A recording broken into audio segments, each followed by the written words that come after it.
Big Talker KIUL, and good morning, Southwest Kansas. It's Mid-America in the morning. Good morning! My name is Bill Bernardoni. This hour is driven by Western Motor. ShopWesternMotor.com. ShopWesternMotor.com. And let's talk a little bit with Tanner Lucas with Western Motor about gas prices and fuel efficiency. We'll talk to Governor Laura Kelly coming up at 7:40. Tanner, how are you? I'm doing great, Bill. How are you? I'm doing better. I'm doing a little better today now that crude was down about $17 a barrel yesterday, which made me feel a little bit better. Sure. But yeah, gas prices are just a little crazy right now in town. Right around $3.70 a gallon back home in Illinois, my parents' hometown. $4.59 a gallon. How's that sound?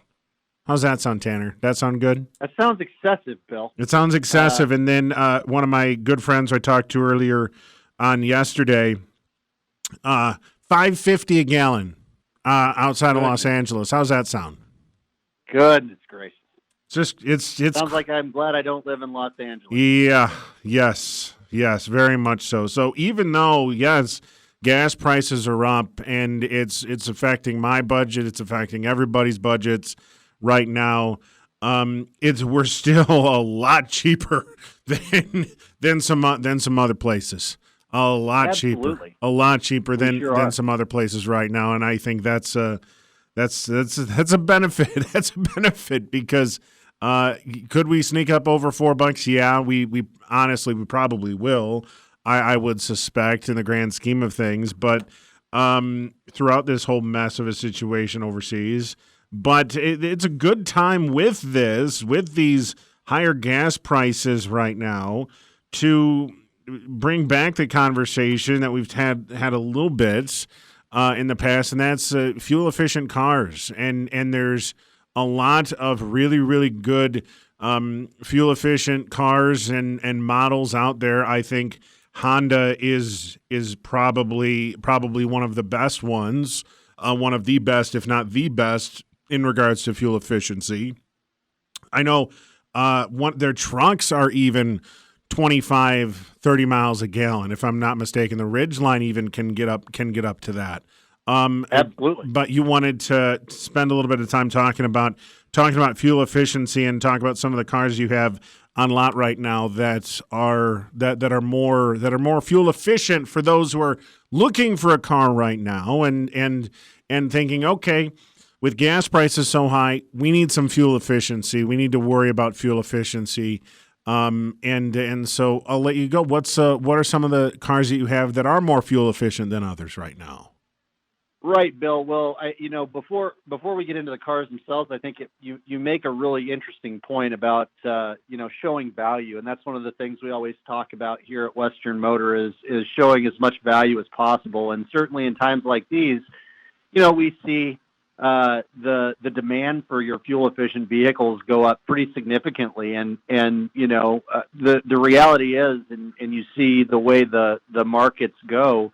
High gas prices tend to last quite a bit longer than low gas prices. And so that really does impact people's driving habits because it really is an input cost and an ownership cost to owning a vehicle. And you're exactly right. When we look at the new side, certainly Honda Accords, Honda Civics, Honda HRVs, which is the first sort of step in the SUV market, and then, of course, up into the CRVs are all really fuel efficient vehicles that we have that are brand new that have a significant amount of value from the first time you own it. Each of those cars, your fuel efficiency ranges anywhere between 27, 28 miles a gallon, all the way up to, in the Civic's case, oftentimes over 40. Depending on the terrain that you're driving on. So certainly on the new side, those are things that we take a look at. On the used side, we have throughout this whole inventory, for lack of a better word, crisis, We economical, fuel efficient cars sell no matter what time of year. So we always look to have a pretty decent stock of those, and that has just increased over the last couple of months. We've got, for example, 2019 Honda Civic hatchback has only 36,000 miles, and you can buy it for under $25,000. That right there is a vehicle that provides you with additional storage capacity with it being a hatchback. It's a front wheel drive option, so it gives you pretty good handling on the icy roads, and then of course you've got the 36 to 38 mile a gallon. Then we have what is the most fuel efficient car on the lot, which is the Chevy Spark. You're talking about over 40 miles a gallon in that vehicle. It has 9,000 miles, and I can sell that to you for under $21,000, which is a tremendous value. We've got a 19 Corolla. It has 54,000 miles. I can sell that to you for $21,900. We have a 2012 Toyota Camry, which is a local trade with 71,000 miles for under $15,000. And then, of course, we have something that a lot of people don't think about. Obviously, because Hondas and Toyotas are what people think about initially, but the Nissan Altima is a tremendous vehicle that also offers fuel economy. I've got a 21 SR, which is a high trim level, leather, heated seats, navigation, those types of features. It has 7,000 miles for $33,000.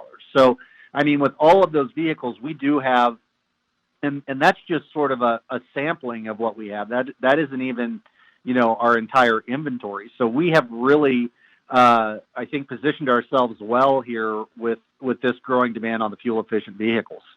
And in regards to that and fuel efficiency, you also have a wide range of price points there as well for something that can fit basically any budget. That's by design, Bill. I know that the market has been high, but one thing that we have consistently done throughout this market spike is sell vehicles at or below market value, and we'll continue to do that. That's a commitment we've made to our customers, and we've done that over 80 years, so there's no reason to change course. Yeah, no, exactly right. So in regards to this fuel efficiency conversation, more and more car companies are making that a top priority.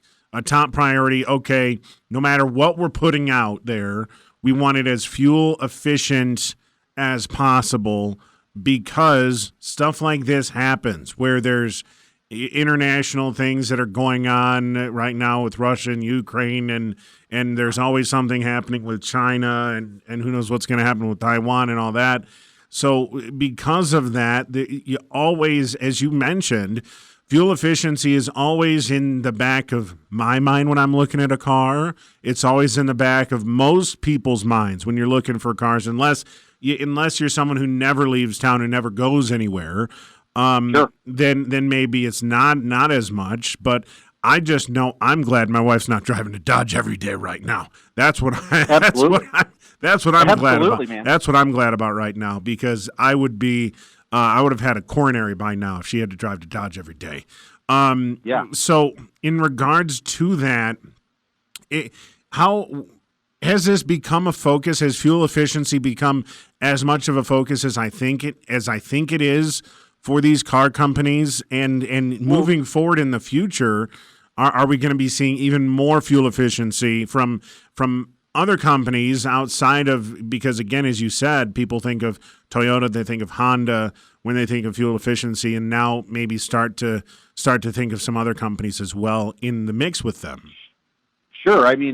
With Ford has taken the approach of going with smaller engines, but they put out they still put out a lot of power. Certainly, a smaller engine is going to be more fuel efficient than a larger engine by design. You look at the GMs, for example, have in your 5.3s and your 6.2s, you've got the active fuel management systems where it is designed to save fuel. You're getting 10-speed transmissions now to optimize RPMs. I mean, there's a lot of things I think a lot of companies are trying to do.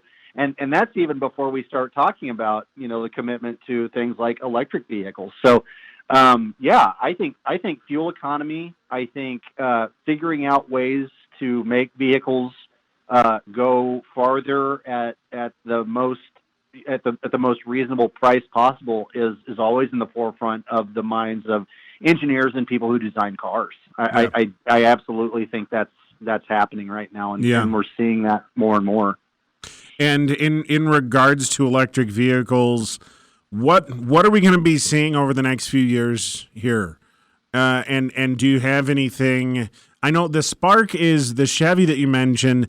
That's partially electric, isn't it? No, this particular one isn't. They do make an electric version of it. Okay.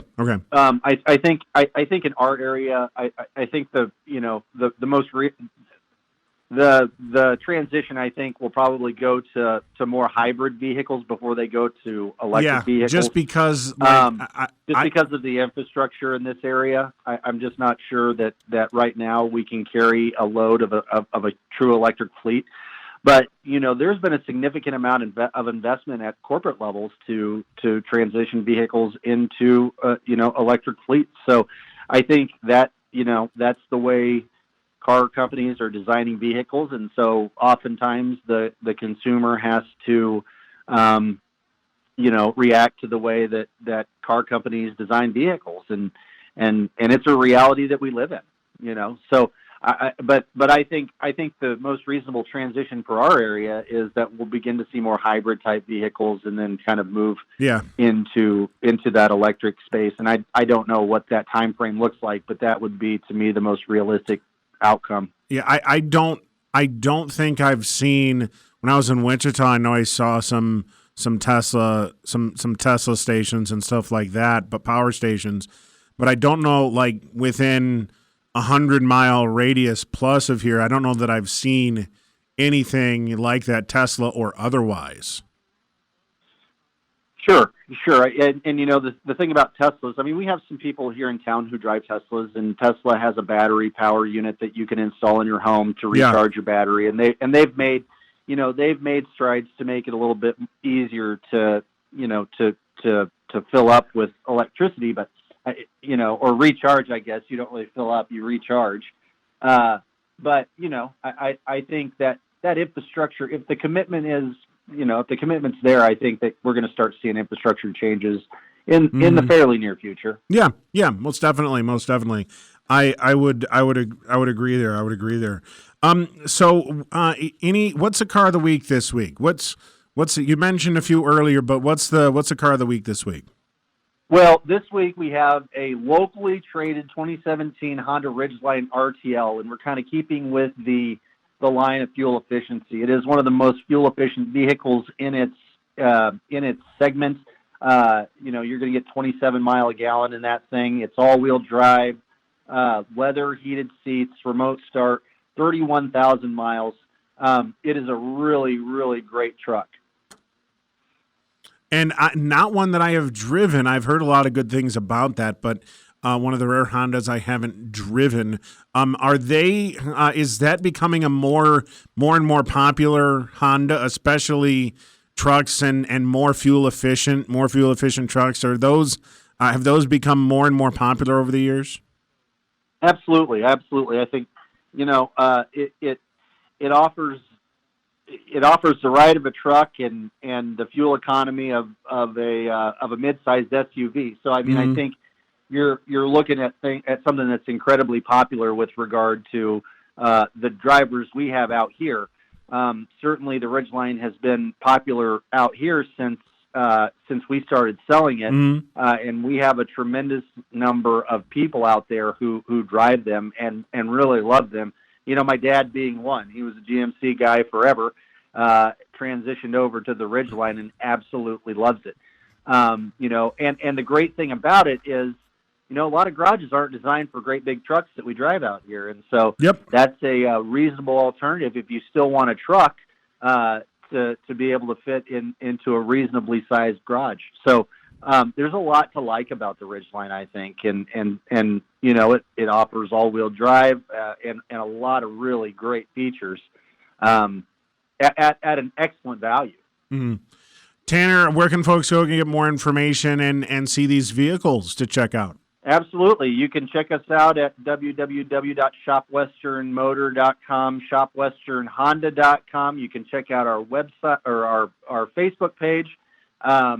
Or, you know, why don't you come on down and see us at the lot?